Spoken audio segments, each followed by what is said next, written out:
Assalamualaikum warahmatullahi wabarakatuh. Saya Citaningsih Hidayat, mahasiswi Magister Ilmu Manajemen Universitas Sumatera Utara, akan menyampaikan materi terkait financial distress dari mata kuliah Manajemen Keuangan Lanjutan dengan dosen pengasuh Profesor Dr. Isventi Sadalia, SEME. Berikut pemaparannya. Penyampaian materi ini saya jelaskan melalui kerangka konseptual sebagai berikut. Secara umum, pengertian financial distress adalah suatu fenomena yang menunjukkan tren penurunan kinerja keuangan suatu perusahaan.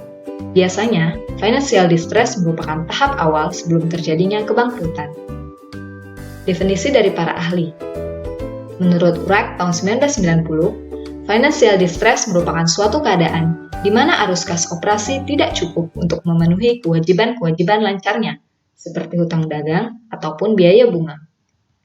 Menurut Platt dan Platt tahun 2002, financial distress didefinisikan sebagai tahap penurunan kondisi keuangan yang terjadi sebelum kebangkrutan ataupun likuidasi.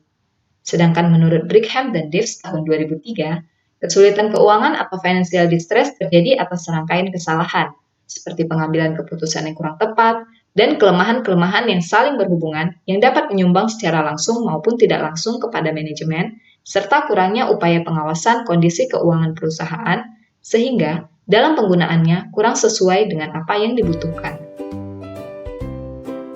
Kamal tahun 2012 menyatakan bahwa ada beberapa indikator untuk melihat tanda-tanda kesulitan keuangan. Ini dapat diamati dari pihak eksternal, seperti penurunan jumlah dividen yang dibagikan kepada pemegang saham selama beberapa periode berturut-turut, penurunan laba secara terus-menerus, bahkan perusahaan mengalami kerugian, ditutup atau dijualnya satu atau lebih unit usaha, pemecatan pegawai secara besar-besaran, maupun harga di pasar mulai menurun terus-menerus. Dan sebaliknya, beberapa indikator yang dapat diketahui dan harus diperhatikan oleh pihak internal perusahaan yakni turunnya volume penjualan karena ketidakmampuan manajemen dalam menerapkan kebijakan dan strategi, turunnya kemampuan perusahaan dalam mencetak keuntungan, serta ketergantungan terhadap utang. Utang perusahaan sangat besar, sehingga biaya modal juga membengkak. Jenis-jenis financial distress menurut Brigham dan Givenchy tahun 1993. Yang pertama yaitu kegagalan ekonomi atau economic failure. Hal ini dapat terkait dengan kondisi di mana pendapatan perusahaan atau revenue tidak dapat menutupi semua beban atau biaya yang terjadi, termasuk biaya modal. Yang kedua yaitu kegagalan bisnis atau business failure. Hal ini terkait dengan proses di mana bisnis perusahaan tidak lagi memiliki prospek yang profitable sehingga berdampak terhadap value perusahaan. Yang ketiga yaitu kegagalan keuangan atau financial failure. Hal ini dapat diartikan sebagai suatu fenomena di mana perusahaan tidak sanggup membayar kewajiban jangka pendeknya atau current liabilities atau tidak mampu melunasi utang dalam jangka waktu yang telah ditentukan. Biasanya tahapan inilah yang menjadi fokus utama financial distress dan disebut juga dengan insolvency. Dalam fenomena financial distress, insolvency dapat dibedakan menjadi dua bagian, yakni technical insolvency yang bermaksud di mana perusahaan mengalami masalah pada arus kas untuk memenuhi kewajiban jangka pendeknya. Masalah teknik seperti ini biasanya hanya bersifat sementara, asalkan perusahaan mau dan mampu melakukan transisi pemulihan dengan baik. Yang kedua yaitu bankruptcy insolvency.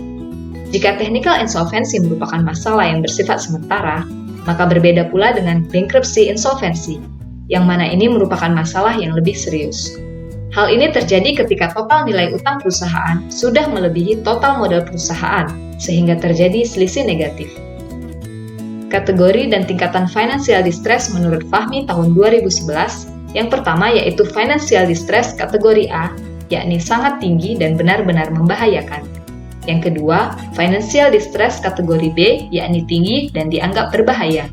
Yang ketiga, financial distress kategori C, yaitu sedang dan dianggap masih bisa menyelamatkan diri. Dan yang keempat, financial distress kategori D, yakni rendah.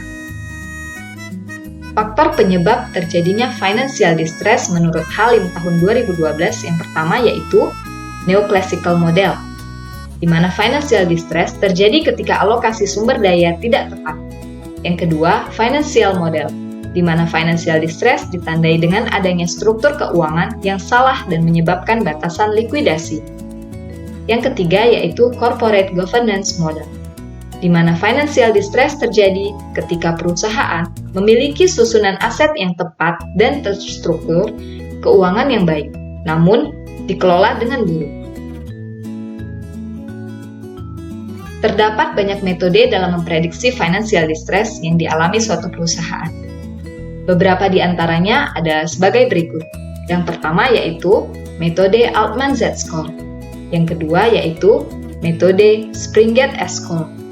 Yang ketiga yaitu metode Zmyevsky X-score. Dan yang keempat yaitu metode Groover G-score. Berikut penjelasannya.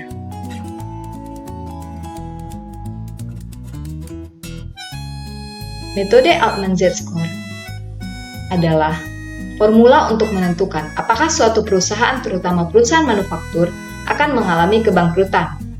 Metode ini menggunakan profitabilitas, leverage, likuiditas, solvabilitas, dan aktivitas untuk memprediksi apakah suatu perusahaan memiliki probabilitas yang tinggi untuk menjadi bangkrut. Edward Altman mengembangkan formula Z-score pada tahun 1967 dan diterbitkan pada tahun 1968. Bertahun-tahun, Altman terus mengevaluasi kembali Z-score-nya. Sehingga, Altman menemukan bahwa Z-score-nya memiliki akurasi antara 82% hingga 94%. Pada tahun 2012, Altman merilis versi terbaru metode Altman Z-score Plus yang dapat digunakan untuk mengevaluasi perusahaan publik swasta, perusahaan manufaktur dan non-manufaktur, dan perusahaan Amerika Serikat dan non-Amerika Serikat. Berikut nilai Z-score atau formula yang dikembangkan oleh Altman. Altman kemudian mengembangkan model alternatif dengan menggantikan variabel X4-nya, di mana nilai pasar saham preferen dan saham biasa dibagi dengan nilai total buku utang. Persamaan yang terbaru adalah sebagai berikut.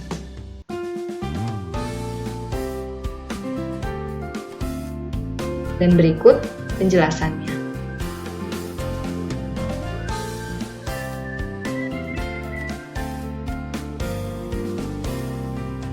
Menurut Altman Z-score, jika skor mendekati 1,8, menunjukkan bahwa perusahaan mungkin menuju kebangkrutan, sementara jika skornya mendekati 3, menunjukkan bahwa perusahaan berada dalam posisi keuangan yang solid.